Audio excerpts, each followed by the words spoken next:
வணக்கம். இப்போ இந்த வீடியோ ப்ரெசன்டேஷனில் நம்ம எம்சிஎக்ஸ் சில்வர் மார்க்கெட்டில் இன்றைக்கி எப்படி ட்ரேட் பண்ணலாம் அப்படின்றத பற்றி பார்க்கலாம். அதுக்கு முன்னாடி நேற்று மார்க்கெட்டில் என்ன நடந்தது, நம்ம என்ன எதிர்பார்த்தோன்றது பார்ப்போம்.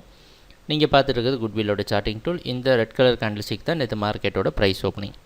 45,000 பக்கமாக சில்வர் மார்க்கெட் ஓப்பன் ஆயிருந்தது. நம்ம என்ன எதிர்பார்த்துட்டு இருந்தோம்னா, இந்த முக்கியமான ஜோனான 45,000 45,200க்கு கீழே ட்ரேட் ஆகிற சமயத்தில் நம்ம மூவிங் ஆவரேஜ் இந்த இடத்துல வந்து கன்வர்ஜ் ஆகுது.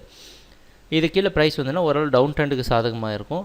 45,000 45,200க்கு மேலே ட்ரேட் ஆகிறப்ப ப்ளூ சிக்னல் நம்ம சார்ட்டிங் டூல் கொடுத்ததுன்னா அப் ட்ரெண்டுக்கு சாதகமாக இருக்கும்னு எதிர்பார்த்தோம். அந்த அடிப்படையில் ப்ரைஸ் ஓப்பன் ஆகிற சமயத்திலே மார்க்கெட் வந்து டவுன் ட்ரெண்டுக்கு சாதகமாக இருக்க மாதிரி தான் நம்ம சார்ட்டிங் டூல் காமிச்சிருக்கு. 45,020 ஒரு ரெசிஸ்டன்ஸாக மாற்றி ப்ரைஸ் கீழே வரதுக்கு உண்டான எல்லா முயற்சியும் நடந்திருக்கு. ஆனால் 44,600 அப்படின்றதும் ஒரு முக்கியமான சப்போர்ட்டாக இறுதியாக ஈவினிங் டைமில் இந்த 45,020 தாண்டி நம்ம சார்ட்டிங் டூல் ஓரளவு மார்க்கெட் பையிங்க்கு சாதகமாக இருக்கிற மாதிரி ஒரு இண்டிகேஷன் கொடுத்துருக்கு. அதுக்கப்புறம் பார்த்திங்கன்னா தொடர்ந்து 45,000க்கு மேலே சில்வர் மார்க்கெட்டால் நிற்க முடியல. மறுபடியும் கீழே வந்து ஓரளவு கன்சால்டேஷன் கொடுத்து 45,097 க்ளோஸ் ஆகிருக்கு. ஸோ சில்வர் மார்க்கெட் எப்படி இருக்குது அப்படின்னா, பாதி வரைக்கும் ஓரளவு நல்ல தெளிவாக இருந்தது நேற்று மார்க்கெட் ட்ரேடிங் செஷனில். அதுக்கப்புறம் அதோடைய டைரக்ஷன் தெரியாமல் மறுபடியும் திணறி முக்கியமான ஜோனுக்குள்ளேயே வந்து க்ளோஸ் ஆகிருக்கு.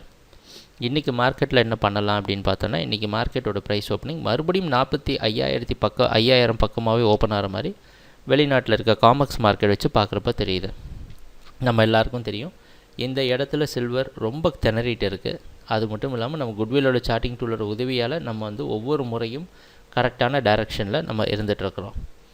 இன்றைக்கி மார்க்கெட்டும் சரி, ஏன்னா ரொம்ப கன்சால்டேட் ஆன காரணத்தினால கண்டிப்பாக ஒரு மிகப்பெரிய லாபம் கொடுக்கக்கூடிய இடமா இது மாறும் அப்படின்றதுல சந்தேகமே கிடையாது. உங்களுக்கு ஞாபகம் இருந்திருந்தால் தெரியும், இதே இடத்துல இந்த கான்ட்ராக்ட் ஓப்பன் ஆகிற சமயத்தில் ரொம்ப நேரமாக இதே மாதிரி 44,600 சப்போர்ட்டை வச்சு ட்ரேட் ஆன நேரத்தில் ஒரே நாளில் கிட்டத்தட்ட 1000க்கு மேலே ஒரே நாளில் ப்ரைஸ் மூவ் ஆச்சு. ஸோ அந்த மாதிரி ஒரு மிகப்பெரிய லாபத்தை நீங்கள் எதிர்பார்க்குற நேரம் இதுதான். கண்டிப்பாக அதுக்கு நம்ம குட்வில்லோட சார்ட்டிங் டூல் மிக உதவியாக இருக்கும் அப்படின்றதுல சந்தேகமே கிடையாது. இந்த இடத்துல இன்னும் கொஞ்சம் கவனமாக ட்ரேட் பண்ணோம் அப்படின்னா கண்டிப்பாக அந்த மிகப்பெரிய லாபம் நமக்கு வரும் அப்படின்றத எதிர்பார்க்கலாம். ட்ரேடிங் நடக்கிறப்போ பார்ப்போம் என்னென்ன மாற்றங்கள் வருதுன்னு. நேற்று என்ன நம்ம ஃபாலோ பண்ணுமோ அதே தான் மறுபடியும் ஃபாலோ பண்ண போகிறோம். ஆனால் சில்வர் மார்க்கெட் டவுன் ட்ரெண்டுக்கு மாறுறதுக்கு கண்டிப்பாக 44,600 மார்க்கெட் உடைக்கணும். அது வரைக்கும் செல் சிக்னல் கொடுத்தா கூட நேற்று மார்க்கெட் மாதிரி கொஞ்சம் கவனமாக பார்த்துக்கிட்டே இருங்க. 44,600 பிரேக் பண்ணோன்னா மார்க்கெட்டில் ஹியூஜ் செல்லிங் இருக்கிறதுக்கு வாய்ப்பு இருக்குது. சரி, ட்ரேடிங் நடக்கிறப்போ பார்ப்போம் என்னென்ன மாற்றங்கள் வருதுன்னு. எங்கள் வீடியோ ப்ரெசன்டேஷன் தொடர்ந்து பார்த்துட்டு வந்ததுக்கு மிக்க நன்றி, மகிழ்ச்சி, வணக்கம்.